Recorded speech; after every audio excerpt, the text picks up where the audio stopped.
Hi. Now, in this video, we are going to talk about a technology that is going to unite the whole blockchain ecosystem. So, till now, we have seen so many different blockchains Bitcoin, Ethereum, so many different blockchains, right? And all these blockchains currently are running in itself, right? Like Bitcoin blockchain does not know anything about Ethereum blockchain, and Ethereum blockchain does not know anything about Bitcoin blockchain. But the technology that we are going to talk about in this video, that is bridges, with the help of bridges, we are able to make a communication between Bitcoin blockchain and the Ethereum blockchain. We will be able to transfer Bitcoin from the Bitcoin blockchain to the Ethereum blockchain. In short, what we are trying to do here is we are trying to combine the power of different blockchains into a single ecosystem. So, this is what we are trying to do with the help of bridges. And this is the power of bridges. And in this video, we are going to talk about so many things about bridges, like what are bridges, why do we need them, what are the different types of bridges, and how actually bridge works, and what are the risks associated with bridges. So I hope you are excited for this video, and if you are, let me know in the comment section of this video that you are excited. And if you are liking this kind of videos, so please do like, share, and subscribe, because it is absolutely free and it will motivate me a lot. So it is totally free motivation, right? So now let us understand what are bridges. So let's say we have two blockchains. First one is our Bitcoin blockchain and another one is of Ethereum blockchain. And let's say I want to transfer some Bitcoin from this Bitcoin blockchain to our Ethereum blockchain. And if I ask you whether this kind of a thing is possible, you will certainly say, no, this is not possible, because Bitcoin is a cryptocurrency of Bitcoin blockchain, while Ether is a cryptocurrency of Ethereum blockchain. And hence, since these two blockchains are different, this kind of a thing is not possible. And I will say, yes, you are absolutely correct, because if we will compare Bitcoin blockchain from Ethereum blockchain, we have different protocol, we have a different community, we have a different purpose, different technology, and different consensus. So if you will compare these two blockchains are entirely different blockchains. So transferring or having any kind of communication between these two different blockchains is not possible. So these two blockchains are just like two countries, where these two countries, let's say India and USA, these two countries are entirely different when it comes to their culture, politics, geography, demographics, economy. So this kind of a situation we are in, right? So these two blockchains, as I said, are totally different in nature. So in reality, this kind of a thing is not possible. But what if I say this kind of a thing is possible? What if I say by using bridges, I can transfer this Bitcoin from this bridge to this Ethereum blockchain? Will you believe me? If not, then I will say you must believe me, because this kind of a thing is possible using bridges. With the help of bridges, we can have a communication between two different blockchains. And not only that, let's say we have these two different blockchains which are operating in their own isolated environment. When I'm saying isolated environment, what do I mean by that? That Solana blockchain does not know anything about what is actually happening on Ethereum blockchain. And in the same way, Ethereum blockchain does not know anything like what is actually happening on Solana blockchain. So Ethereum blockchain knows everything what is happening inside its ecosystem, inside its Ethereum blockchain ecosystem, while Solana blockchain only knows the things that are actually happening within the range of Solana blockchain. And let's say there is a dApp running on Solana blockchain and there is a dApp that is running on Ethereum blockchain. And we want that these two different decentralized applications should communicate with each other. Now, without bridges, it is not possible. But by using bridges, this kind of intercommunication is also possible. Like if we talk about internet world, we have so many different applications running on all over the internet, right? So we have Instagram, we have Facebook, we have WhatsApp, we have so many different applications running on the internet. And these two applications can easily communicate with each other, because in the internet world, everything is sorted out, right? In the internet world, everything is sorted out, every protocol is sorted out. We have HTTP protocol, TCP/IP protocol, UDP protocol, so everything is sorted out in the internet world. So like let's say we have WhatsApp and let's say we have Facebook, so these two applications can communicate with each other. But in blockchain world, this kind of a thing is not possible until we start using bridges. So with the help of bridges, we can have dApp intercommunication, means dApps that are running on two different blockchains can communicate with each other with the concept, like with the technology of bridge. So now let's talk about what are bridges. We understood like why do we need bridges? We need bridges so that we can have a communication between two different blockchains. So what are bridges actually? So bridges are a type of technology that is being used to solve the interoperability issue in the blockchain. So this is the main concern that bridges are actually solving. They are solving the interoperability. Okay, sorry for the mispronunciation. It is interoperability in the blockchain domain. What do I mean by that? It simply means now with the help of bridges, we will be able to have a communication between two blockchains. We will be having a value transfer between two different blockchains. When I saying value transfer, it simply means that I can now transfer NFT from one blockchain. Let's say I have created an NFT on Solana blockchain, and I can simply transfer this NFT from Solana blockchain to our Ethereum blockchain. So this kind of value transfer is also possible when we talk about bridges. So bridges work just like our physical bridges, like bridges in the physical world connect two different cities, right? In the same way, bridges in blockchain connect two different blockchains. So it does not matter whether two blockchains have a different protocol, community, purpose, technology, consensus, whatsoever it is. If they are two different blockchains, we can still have a communication between them using the technology that is called bridge. And I have also provided all the notes regarding this video lecture, so you can see in the slide, and the slide link will be given in the description of this video. So there are some extra data, extra details if you want to explore this topic in much more detail. So you can see that I have so many questions highlighted in the slide.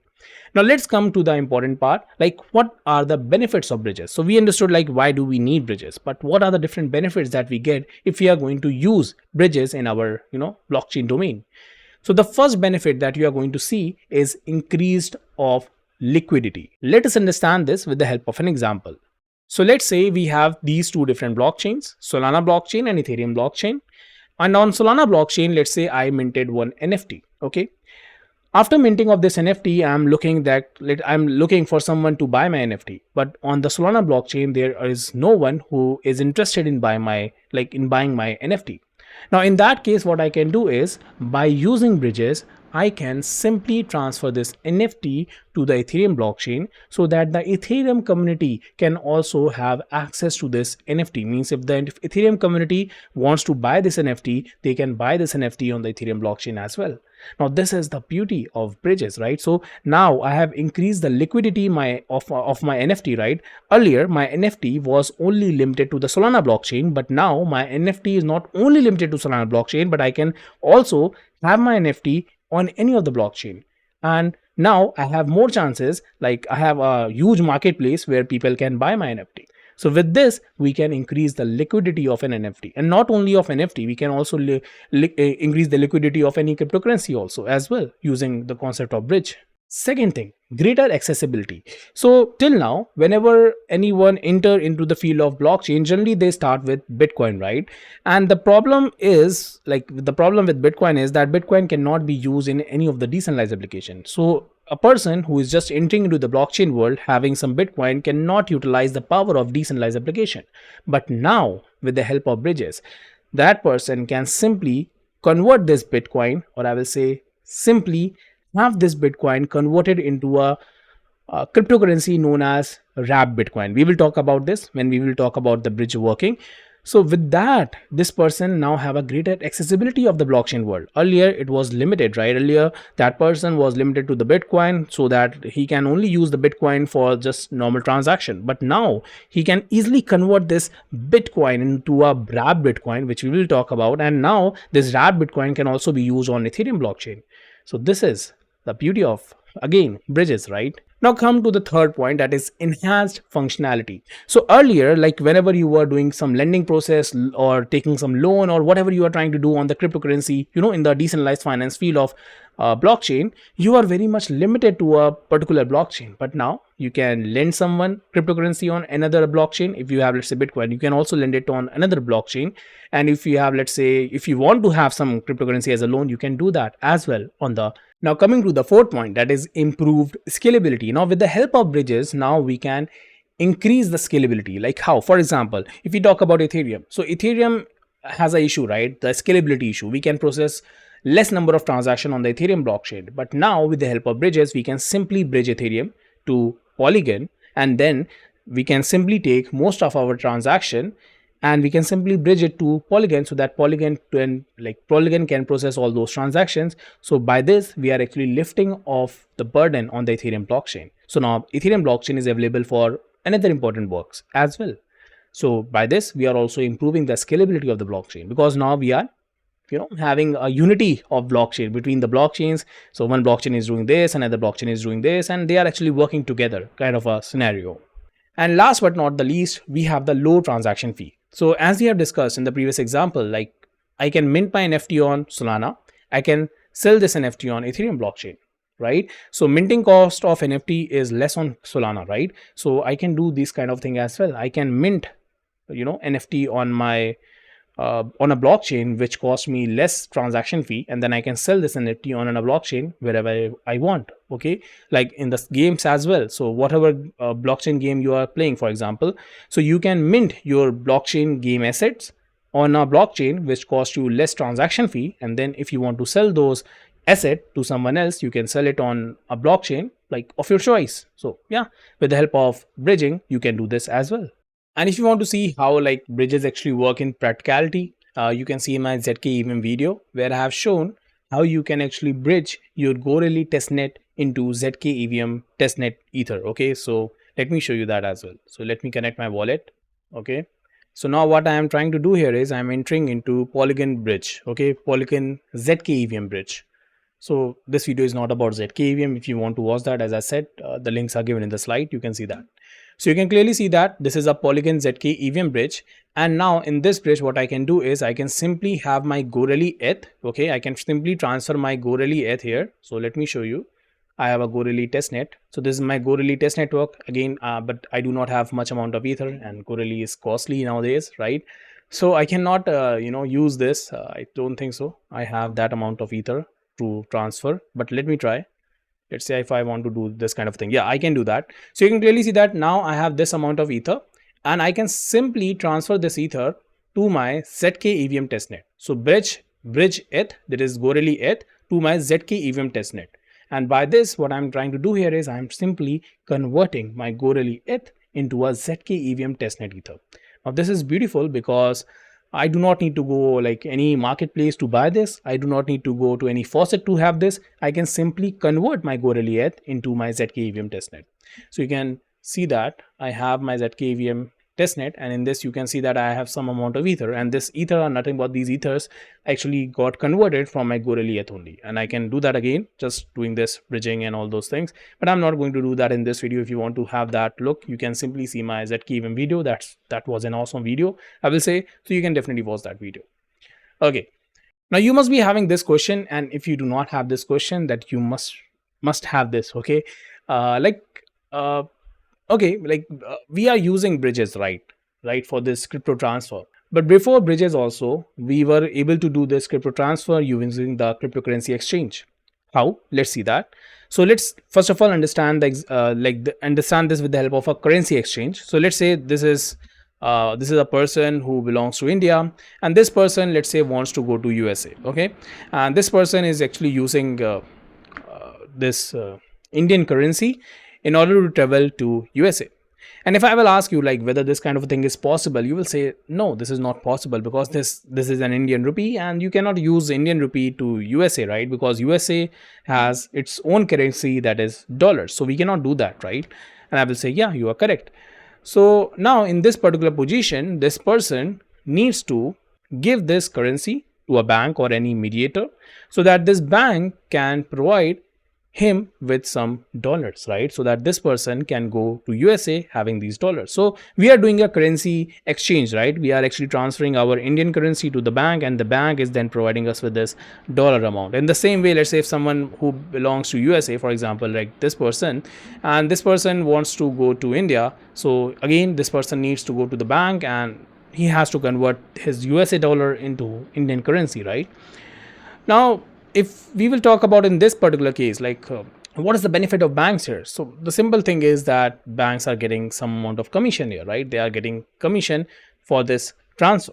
Okay, and in the same way, if we talk about a cryptocurrency exchange, in the cryptocurrency exchange as well, we have the same kind of scenario where we are actually doing some transfer. Let's say this person wants to convert, wants to have some Ethereum, like Ether, instead of Bitcoin. So this person will provide this Bitcoin to this cryptocurrency exchange, and this cryptocurrency exchange will buy it, and then again this person need to this buy this Ethereum from the cryptocurrency exchange, and then this process will actually takes place. And in the same way, if we have another person who is doing the same kind of thing on Ethereum blockchain, so yeah, this kind of thing again will happen, where this person will send Ethereum and again we will get Bitcoin. So in this case also you can see that we can do this kind of cryptocurrency exchange kind of a thing we can do. But again, this kind of a thing is, I think, a little bit complicated. A lot of steps are there, right? Buying and selling and so many things are there. But with the use of bridges, we can do this in a simple step, like as I shown you in the ZK EVM thing, right? Polygon, which was actually providing us with this free facility, I can simply go transfer my Goerli ETH to Polygon, and Polygon will then take care of my Goerli ETH and will convert it to my ZK EVM testnet ETH, right? So that was a much easier process, I think, right? Especially to developers who are not into cryptocurrency buying and selling. So I think, yeah, that's how bridges solve this particular problem as well. So now let us see the types of bridges. So we basically have two types of bridges. First one is our custodial bridge, and another one is non-custodial bridge. So custodial bridge is much more centralized in nature, and non-custodial bridge is much more decentralized in nature. So when we talk about custodial bridge, we are talking about an intermediary or a custodian who will be holding our asset. While if we talk about non-custodial bridge, our asset will be held by the smart contract and the consensus protocol that we are using in our bridge. Okay, we will talk about the working of bridge just after this particular slide, so just don't worry, just understand the difference between these two bridges. Okay, now the second difference between these two bridges is that custodial bridge can offer greater simplicity. Again, it's very simple to understand, right? Because custodial bridge are more centralized in nature, so they are taking care of each and everything. You have to simply transfer your asset and then they will take care of each and everything. So they are much more simple in nature. But if we talk about non-custodial bridge, because each and everything is taken care by the smart contract, the decentralization part. So in this, I will say you have a little bit of simplicity, but the security is much more in this particular case, because this is something centralized in nature, right? And we know, like, whenever we are involving any centralization, we have a less security, right? While in this case, you can clearly see that it offers you much more greater security. So if we will see the differences, so we have if we will see the examples actually. So in the custodial bridge, we have wrapped Bitcoin, for which we will talk about different, like we will understand the working of this. So if you will see the examples, so in the custodial bridge we have wrapped Bitcoin, and in non-custodial bridge we have Thorchain. So you can visit their website if you want to explore more about them. Okay, now let us talk about the bridges working. Now this will be a very important slide, because in this we are going to explore how actually bridges work. Now, if we talk about bridge working, we can do a lot of things. We can transfer tokens from one blockchain to another blockchain using bridge. We can do communication. So for understanding of this bridge working, we are going to take the example of cross-chain transfer, where we are going to see how one blockchain can transfer cryptocurrency to another blockchain. Okay, and for that we will see bridge cross-chain token transfer models. So we have various models, means we have lock and mint model, we have this federated bridge model, we have threshold signature model, sidechain model, and atomic swap model. But in this video I'm going to focus on lock and mint model, because if we will understand this, it will be very easy to understand these different models as well, like how bridge actually works. And definitely I will provide the notes of these models in the slide, so that you can refer it afterwards if you want to explore this topic in much more detail. So what actually happens in lock and mint model? It's a very simple process. Let's say we have Chintu, and Chintu wants to convert, or I will say Chintu wants to use this Bitcoin on an Ethereum blockchain. Let's say Chintu wants to run this decentralized application that is available on the Ethereum blockchain. For that, Chintu definitely needs some tokens, so that he can run his decentralized application, or he can use any decentralized application on the Ethereum blockchain. And as we very well know that this Bitcoin will not be acceptable on the Ethereum blockchain.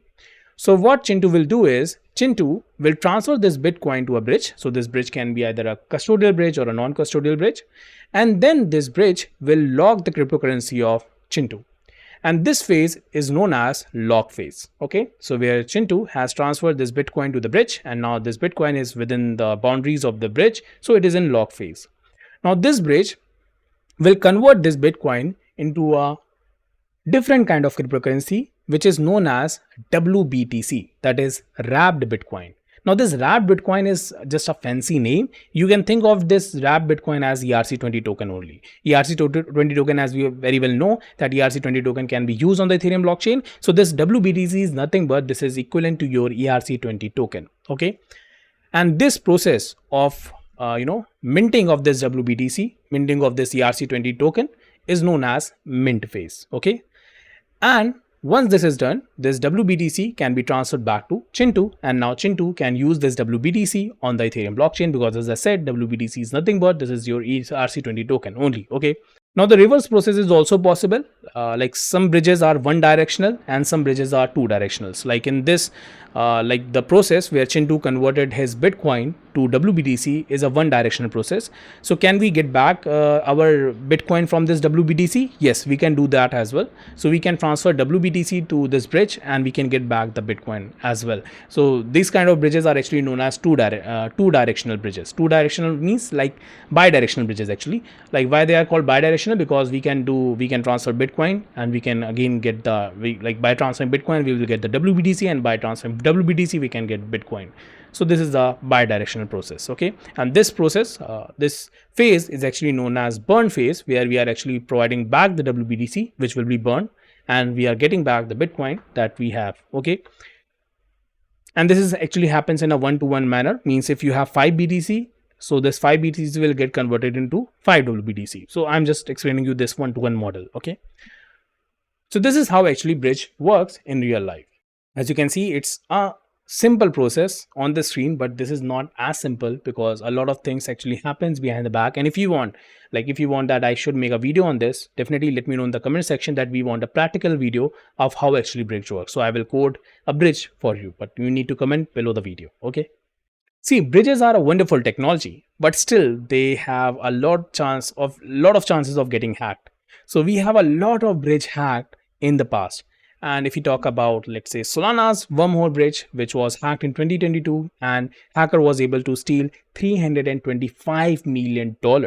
If you talk about BNB, that is our Binance bridge, again, $560 million was stolen. In 2021, Poly Network, $600 million was stolen. And then in Ronin Bridge, 2022, $650 million got stolen. So you can see that bridges are definitely very wonderful technology, but still they have this issue of getting hacked. Why this is so, right? You must be thinking like, why? And the reason is very simple, guys. Like if we talk about a bridge, right? So this bridge can be a custodial bridge or it can be a non-custodial bridge. And if it is a custodial bridge, then you can clearly see that this custodial bridge is nothing but this is a centralized entity. So hacker now has this honeypot where he can simply hack and get all the funds of different people who has actually transferred their Bitcoin to this bridge, or Bitcoin or any other cryptocurrency. And if you talk about non-custodial bridge are actually implementation of a smart contract, right? And as we all know that if we have certain bug in our smart contract, in that case, again, the hacker can manipulate the smart contract and can actually steal all the, cryptocurrency that we have in our smart contract. So that's why bridges are little bit, or I will not say little bit, they are very risky. So we have various risks in bridges. If we talk about, we have theft risk, as you can clearly see, the censorship risk, because bridges are not only a medium of value transfer, but we can also do, data transfer and all those kind of a thing. We can have a communication. So if a bridge is, centralized in nature, they can also censor our data, so which we do not want, but we have a risk of this as well. So we have this smart contract bug risk, as we have talked about. Then we have this network risk, because bridge is also a technology, right? So if you are having, there are lakhs of people who are just dependent on a particular bridge, then it can get slow. So yeah, this is also a problem. Then we have a liquidity risk. So if we talk about bridge, they are actually doing something, right? Whenever you are transferring Bitcoin, they are providing you with WBTC, which are ERC20 token equivalent, right? And to do this kind of a thing in a faster manner, they need to have some reserve, right? Then only they can do this kind of a stuff. Otherwise, if they do not have a reserve, how they are going to do this in a faster way? Because if they are going to do the whole conversion process, then it will take a lot of amount of time, and you do not have that amount of time, right? So they need to have some reserve so that they do not fall in the liquidity part. So I do not have any cryptocurrency, how am I going to convert your Bitcoin to WBTC? So this kind of things should not happen when it comes to bridge. So it is very important that whenever you are choosing a bridge, it is very important that you must choose it wisely. Actually, there is an article by Vitalik Buterin where Vitalik Buterin is not satisfied with the bridge technology, I will say, where he's talking that cross-chain transfer are not that good. So if you will see, I will share the link in the description of this, not description, in the slide only. So you can definitely refer this article where you can clearly see that Vitalik says that the fundamental security limits of the bridges are actually a key reason why, while I am optimistic about multi-chain blockchain ecosystem, so he's optimistic about multi-chain like blockchain ecosystem, but he is pessimistic about cross-chain applications. So he is not very much into this cross-chain transfer kind of a thing, because again, of the bridges only, because bridges can be hacked very easily, right? So that's the issue. And if you will definitely you can read the whole article, and if you will see here as well, where it is, where he says simply that the more we are going to use bridge, the worse the problem becomes. So if we are into bridges for a long time, definitely we are not seeing all these kind of attack currently, but if we are more into bridges in the upcoming future, then we can see much more attacks. So yeah, this is the issue when it comes to bridges. And I have shared all the resources that I have used in the creation of this video. Definitely you can see these resources if you want to go in much more detail. And I hope you have enjoyed this video. So I hope you have enjoyed this video, and if you have enjoyed this video, do not forget to like, share and subscribe. And if you have liked this video, you will also like this video where I have talked about decentralized application, like how you can create your own decentralized application, and this decentralized application where I have created a decentralized Google Drive. So meet you soon in the next video. Till then, take care. Bye bye.